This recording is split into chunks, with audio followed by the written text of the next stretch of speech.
Assalamualaikum warahmatullahi wabarakatuh. Selamat siang, nama saya Dwi Rahayu Sutanti, calon guru penggerak angkatan 5 dari SDN Segedajian 02 Kabupaten Bekasi. Di sini saya akan menyelesaikan tugas demonstrasi kontekstual modul 3.1, yaitu pengambilan keputusan berbasis nilai-nilai kebajikan sebagai pemimpin. Di sini saya akan mewawancarai kepala sekolah saya, kepala sekolah SDN Segedajian 02, yaitu Bapak Ruseno.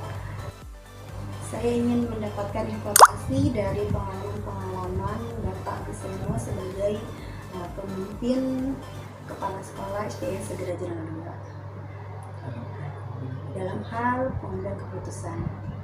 Assalamualaikum Bismillahirrahmanirrahim. Assalamualaikum warahmatullahi wabarakatuh. Selamat siang, nama saya Dwi Rahayu Sutanti, calon guru penggerak angkatan 5 dari SDN Segedajian 02 Kabupaten Bekasi. Di sini saya akan menyelesaikan tugas demonstrasi kontekstual modul 3.1, yaitu pengambilan keputusan berbasis nilai-nilai kebajikan sebagai pemimpin. Di sini saya akan mewawancarai kepala sekolah saya, kepala sekolah SDN Segedajian 02, yaitu Bapak Ruseno. Saya ingin mendapatkan informasi dari pengalaman Bapak Ruseno sebagai pemimpin kepala sekolah SDN Segedajian 02 dalam hal pengambilan keputusan. Assalamualaikum warahmatullahi wabarakatuh. Selama ini, bagaimana Bapak dapat mengidentifikasi kasus-kasus yang merupakan dilema etika atau bujukan? Kalau berdasarkan pengalaman dari kemarin, kalau ada satu kasus, ya untuk menyelesaikannya yang pertama harus diidentifikasi dulu kasus tersebut. Ya, dengan cara apa? Yaitu dengan cara mengkondisikan situasi yang ada. Itu artinya kita harus bisa menentukan kasus apa nih yang dihadapi, siapa nih pelaku yang berperan pada kasus tersebut, atau mungkin kapan kejadiannya. Itu mungkin seperti itu, Bu. Iya. Selanjutnya, selama ini bagaimana Bapak menjalankan pengambilan keputusan di sekolah Bapak, terutama untuk kasus-kasus di mana ada dua kepentingan nih, bisa sama-sama benar atau mengandung yang nilai kebajikan. Satu sisi yang ini benar, ini juga benar. Bagaimana Bapak mengambil keputusan? Nah, ini kalau menghadapi kasus seperti ini, contoh ada kasus yang sifatnya dilematis, artinya harus diselesaikan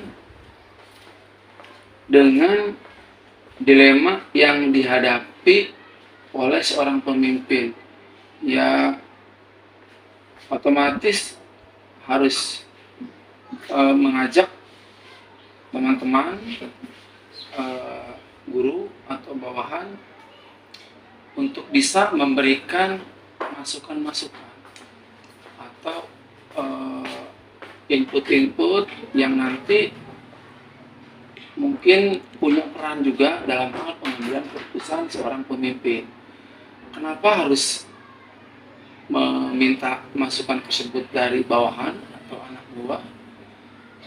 Karena ini sifatnya, ini keputusan yang diambil itu sifatnya dilematis.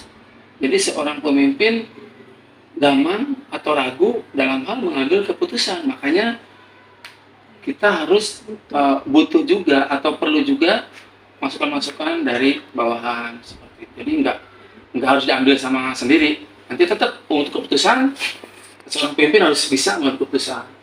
Berawal dari masukan-masukan itu, dari forum itu nanti masukan. Masukan dari teman-teman. Iya. Guru, selanjutnya Bapak ya menentukan. Betul. Selanjutnya Bapak, bagaimana sih langkah-langkah atau prosedur seperti apa nih yang biasa Bapak lakukan? Gimana langkah-langkahnya jika ada kasus, apa yang harus Bapak lakukan langkahnya itu seperti apa? Ya mungkin yang pertama langkah yang diambil yaitu melalui pendekatan ya. Artinya dengan cara persuasif mengajak eh, dengan jalan ya berbicara, mengajak berbicara. Kenapa sih masalah tersebut bisa muncul? Gitu. Eh, ya tujuannya mungkin kita untuk bisa bersilaturahmi lebih dekat lagi, menggali informasi itu sendiri. Ya seperti itulah, mungkin minimal kita mengajak dulu dengan cara persuasif. Kita juga memberikan pertanyaan-pertanyaan mengapa kok masalah tersebut bisa muncul gitu. Ya, mungkin dengan mengajak berbicara atau komunikasi tersebut nanti bisa diambil suatu keputusan atau kesimpulan yang akan nanti hasil apa nanti yang nanti muaranya akan menjadi hasil dari keputusan itu nanti, endingnya seperti itu nanti. Kita dekati dulu yang berkasus nih. Iya, betul mengajak bicara dulu, ngajak ngobrol dulu. Apa yang terjadi gitu. Betul. Kebenarannya seperti apa? Itu langkah yang pertama ya. Betul. Langkah selanjutnya? Langkah selanjutnya ya mungkin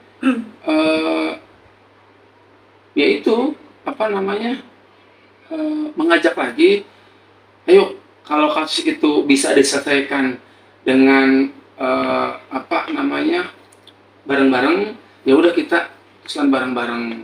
Tapi nanti kalau misalkan itu harus diambil sama seorang pemimpin, ya mungkin nanti silakan bicarakan dulu, ya di bawah dibicarakan dulu, nanti tetap pemimpin atau kepala sekolah yang bisa mengambil keputusan tersebut. Gitu. Berarti awalnya kita harus melakukan pendekatan. Iya, pendekatan. Betul. Selanjutnya Bapak ambil keputusan. Bagaimana baiknya? Iya, bagaimana baiknya, betul. Kembali yang tadi seperti yang tadi ke forum lagi. Iya. Artinya begini Bu Ayu, kalaupun nanti itu keputusannya itu harus berpihak ke yang berkasus. Itu artinya jangan sampai salah satu pihak dirugikan. Nah itulah sebisa mungkin Bapak ini atau siapapun seorang pemimpin harus bisa mengambil keputusan yang seadil-adilnya, tidak ada yang dirugikan.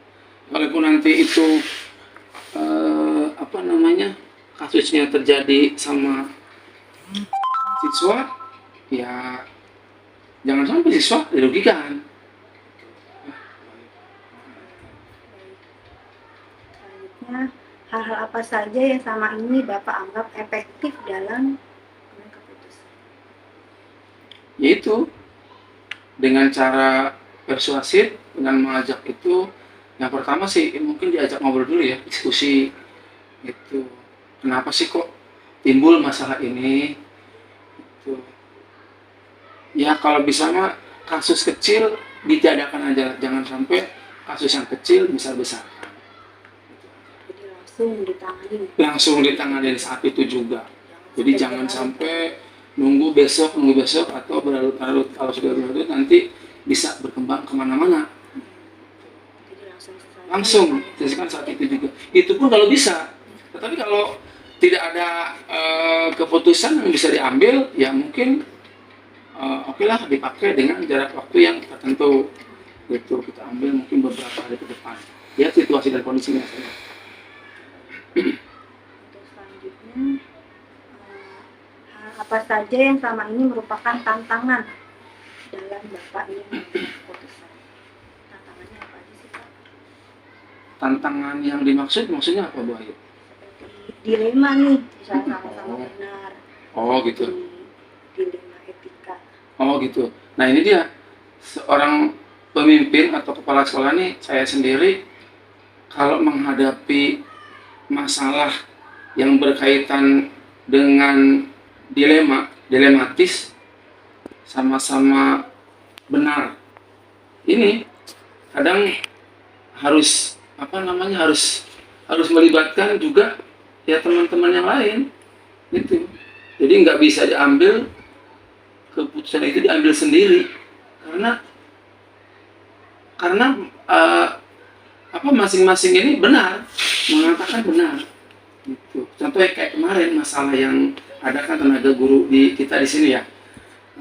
Jadi kalau bicara tentang peraturan ya kita harus baku sebetulnya harus berlaku ya itu kalau bilang peraturan A ya A nggak bisa bilang B ya cuman balik lagi karena ini peraturan apa namanya kasusnya ini berkaitan dengan eh, belas kasih ya karena kan mengabdi sudah lama nggak sebulan 2 bulan nggak setahun 2 tahun ini sudah lama sudah di atas 5 tahun makanya keputusan yang harus diambil kemarin juga itu harus berdasarkan dengan hati nurani gitu aja.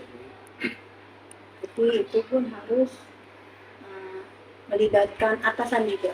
Nah ini Teman-teman. sebetulnya juga kemarin ada kasus yang kemarin itu Bapak juga sebetulnya sudah konfirmasi ke atasan kan kita juga punya atasan ya kalau Bu Ayu kan punya atasan kepala sekolah Itu tergantung kasusnya ya Pak ya. iya betul jadi kalau kasusnya itu berkaitan dengan kedinasan Iya. itu juga otomatis keputusan yang akan diambil juga minimal kita dapat masukan juga dari atasan kita nih. Ini Bapak nih punya keputusan nih, punya atasan nih kepala sekolah, kepala sekolah punya atasan. Namanya kan di atas kita kan sekarang namanya korwil ya, koordinator wilayah. Ya minimal Bapak juga harus konfirmasi ke sana. Ya alhamdulillah beliau juga sudah memberikan arahan-arahan seperti itu. Nah itu sebagai dasar juga, dijadikan sebagai dasar juga untuk bisa pengambilan keputusan. Gitu. Alhamdulillah seperti itu. Kasusnya ya Pak. Betul dengan kasusnya. Seperti ini kasusnya berarti Bapak juga harus mendengarkan aturan dari atasan dari teman-teman juga. Betul.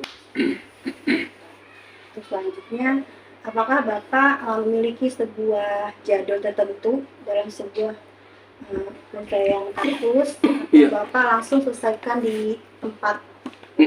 Nah, kalau untuk kasus-kasus tertentu mungkin oke lah kasus ini bisanya diselesaikan saat itu juga ya mungkin insya Allah sebagai seorang pemimpin ya harus bisa mengambil keputusan harus selesai hari itu juga saat itu harus diputuskan tapi kalau misalkan kasusnya agak-agak rumit kompleks ya minimal butuh waktu artinya nanti butuh waktu mungkin nanti dibicarakan dulu dengan stakeholder yang ada di sekolah guru ya mungkin juga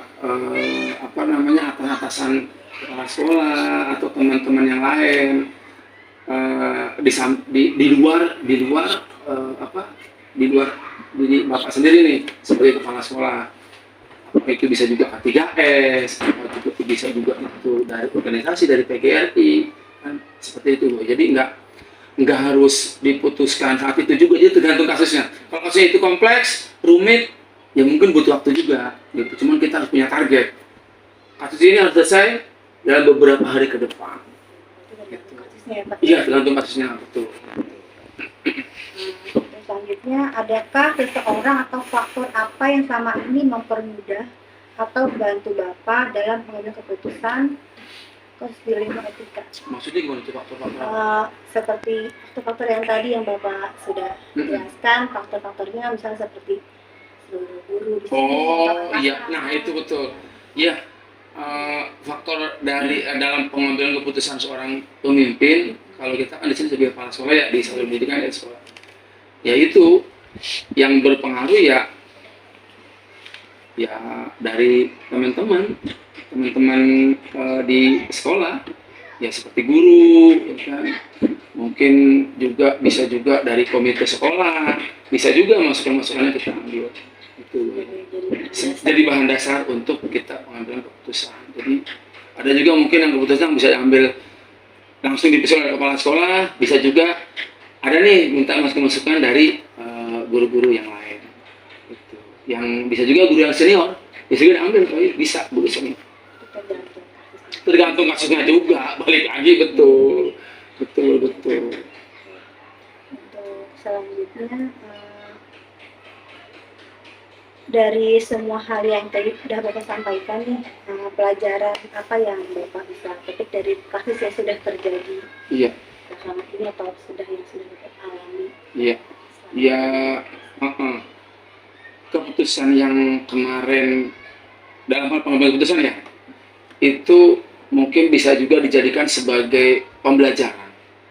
Jadi pembelajaran bukan hanya cukup saat itu aja.